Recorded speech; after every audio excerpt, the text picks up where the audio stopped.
నా పేరు యాలా వెంకటేష్ అండి. నేను ఆదిలాబాదు డిస్టిక్లో అర్బన్లో శ్రీ లక్ష్మీ నరసింహ ఏజెన్సీ. ఈరోజు నేను మహారాష్ట్రలో వచ్చి ఇక్కడ సోయాబీను నేను సీడు పరిశీలించడం జరిగింది. అందులో సూరజ్ వైట్ గోల్డ్ అని నేను పరిశీలించడం జరిగింది. అది ఎక్సలెంట్ గాయత్రి వాళ్ళది. గాయత్రి పర్ఫెక్ట్ కంపెనీ ఏదైతుందో అందులో సూరజ్ వైట్ గోల్డ్ అని సోయాబీన్ పరిశీలించడం జరిగింది. నాతో పాటు నా యొక్క మిత్రులు డీలర్లు మరియు నా శ్రేయోభాయ్ లాషులు రైతులు, అదేవిధంగా నాకు బేలా డీలర్లు కానీ నా యొక్క ముఖ్య రైతులు కానీ రావడం ఇక్కడికి జరిగింది.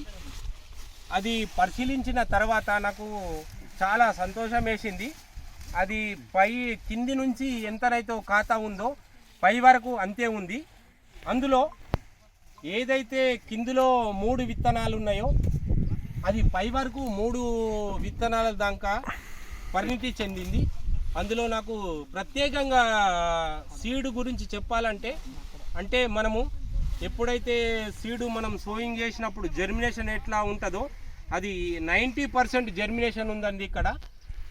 మళ్ళీ తర్వాత క్రాప్ ఎదిగిన తర్వాత పైనుంచి కింది నుంచి ఎంత సెట్టింగ్ ఉందో పై దాకా అదే సెట్టింగ్ ఉంది.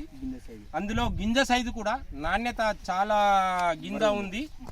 మళ్ళా కింది నుంచి మనకు ఒక కొమ్మకు 3 ఏదైతే విత్తనాలు ఉన్నాయో పై దాకా అదే విత్తనాలు ఉన్నాయి.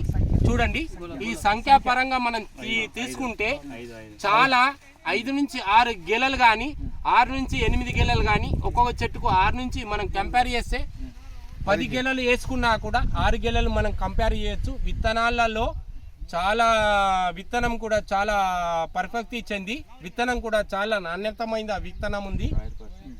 ఆయిల్ పర్సెంట్ కూడా నా మనస్ఫూర్తంగా నేను చెప్తున్నా, ఆయిల్ పర్సెంట్ కూడా ఇందులో చాలా బాగా వస్తుంది. కావున ప్రతి ఒక్క రైతులు కానీ డీలర్లు కానీ ఈ యొక్క గాయత్రి వాళ్ళది సూపర్ వైట్ వేయాలని నేను కోరుకుంటున్నా. ప్రతి ఒక్క డీలర్ కూడా విక్రయం చేయాలని నేను కోరుకుంటున్నా.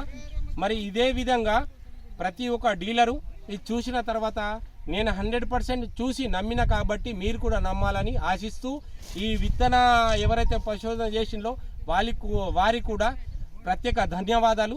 రైతు కూడా మేలు చేసే విత్తనము ఉంది కాబట్టి ప్రతి ఒక్క రైతు సోయింగ్ చేయాలని నా యొక్క నమ్మకం. 100% నెక్స్ట్ ఇయర్ నేను ఆల్రెడీ నా కౌంటర్లో ఈ యొక్క గాయత్రి వాళ్ళది సూరత్ వైట్ గోల్డ్ అని అమ్మాలని నేను నిర్ణయించుకున్నా. 100% అమ్ముతా, 100% అమ్మి రైతుకు మేలు చేకూరుతా అని నా యొక్క విన్నపం.